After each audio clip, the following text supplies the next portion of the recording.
नमस्कार, जनभावना टाइम्स में मैं आपका स्वागत करता हूं। मैं पारिजात आपके साथ। जम्मू कश्मीर में शांति के बाद एक बार फिर आतंकी घटनाएं तेज हो गई। कल कश्मीरी पंडित राहुल भट्ट की हत्या के बाद आज आतंकियों ने पुलिस कांस्टेबल रियाज अहमद ठोकर को भी गोली मारकर हत्या कर दी। आतंकियों ने हमला रियाज पर किया और गंभीर रूप से घायल हो गए थे। इसके बाद रियाज अहमद को अस्पताल में भर्ती कराया गया। यहाँ इलाज के दौरान उन्होंने दम तोड़ दिया। यह घटना घाटी के पुलवामा के गुदरा इलाके की है। कश्मीर में कुछ घंटों के भीतर टारगेट किलिंग की ये दूसरी घटना है। पुलिस के अनुसार रियाज अहमद ठोकर अपने घर गुटरा में मौजूद थे, तभी आतंकियों ने उन पर फायरिंग कर दी।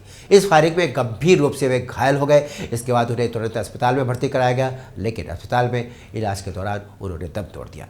गुरुवार को घाटी में कश्मीरी पंडितों को फिर से एक बार टारगेट किया गया। कश्मीर के बडगाम में आतंकियों ने दफ्तर में घुसकर कश्मीरी पंडित राहुल भट्ट को गोली मार दी। गोली लगते ही राहुल लहूलुहान होकर जमीन पर गिर पड़े। अचानक फायरिंग होने से दफ्तर में भी अफरा तफरी मच गई। कर्मचारी जान बचाने के लिए इधर उधर भागने लगे। गंभीर रूप से घायल राहुल भट्ट को तत्काल श्रीनगर के श्री महाराजा हरि सिंह अस्पताल में ले जाया गया, जहां इलाज के दौरान उन्होंने दम तोड़ दिया। हमलावरों के धरपकड़ के लिए सुरक्षा बलों ने ऑपरेशन तेज कर दिया है। बडगाम और आसपास के इलाकों की घेराबंदी कर दी गई है। राहुल भट्ट 9 सितंबर 2020 को तहसील कार्यालय में क्लर्क के तौर पर नियुक्त हुए थे। वे वर्तमान में शेखपुरा विस्थापित कॉलोनी में परिवार के साथ रह रहे थे। राहुल मूल रूप से बडगाम जिले के बीरवाह इलाके के संग्रामपुरा के रहने वाले थे। घटना के बाद सभी विस्थापितों की कॉलोनी में सुरक्षा बढ़ा दी गई है। बडगाम के शेखपुरा के साथ ही अनंतनाग के वेसू और उत्तर कश्मीर में रह रहे कर्मचारियों को कॉलोनी के बाहर सुरक्षा घेरा मजबूत किया गया है। सभी विस्थापितों को आश्वस्त किया गया कि सुरक्षा के मुकम्मल इंतजाम उनके लिए किए गए, उन्हें घबराने की आवश्यकता नहीं है। जम्मू कश्मीर के उपराज्यपाल मनोज सिन्हा ने राहुल की बर्बर हत्या की निंदा करते हुए कहा कि इस घिनौने आतंकी हमले के पीछे जो लोग हैं उनको बख्शा नहीं जाएगा। इस दुख की घड़ी में जम्मू कश्मीर सरकार शोक संतप्त परिवार के साथ खड़ी है। 36 साल के कश्मीरी पंडित राहुल भट्ट की हत्या के बाद देर रात तक कश्मीर घाटी में प्रदर्शन चलता रहा। कैंप में रह रहे कश्मीरी पंडितों ने हत्या के खिलाफ सड़क पर जाम लगाकर केंद्र सरकार के खिलाफ नारेबाजी की। इसके साथ ही केंद्र सरकार के ऊपर विफलता का आरोप लगाया। कई जगहों पर कैंडल जलाकर विरोध प्रदर्शन किए गए।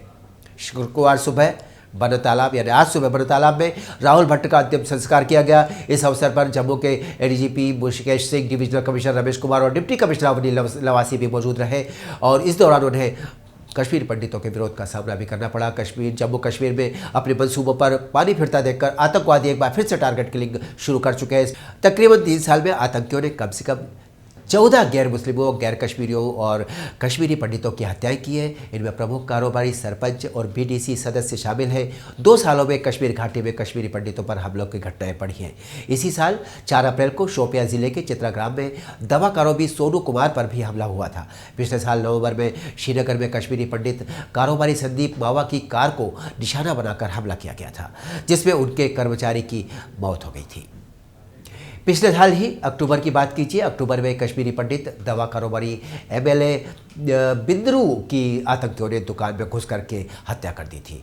जो 2020 में कश्मीरी पंडित सरपंच अजय पंडिता की अनंतनाग जिले में दहशतगर्दों ने हत्या कर दी थी। हम आपको ये भी बताना चाहेंगे कि अप्रैल के महीने में आतंकी संगठन लश्कर ए इस्लाम ने कश्मीर पंडितों को पत्र लिखकर चेतावनी दी थी। कहा था घाटी छोड़ दीजिए या फिर इस्लाम कबूल कर लीजिए। इस पत्र से कश्मीरी पंडित एक बार फिर दहशत में आ गए।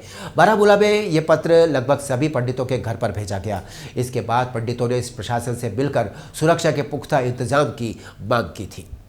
अगले अपडेट में आपसे बहुत जल्दी मुलाकात होगी। देखते रहिए जनभावना टाइम्स। नमस्कार।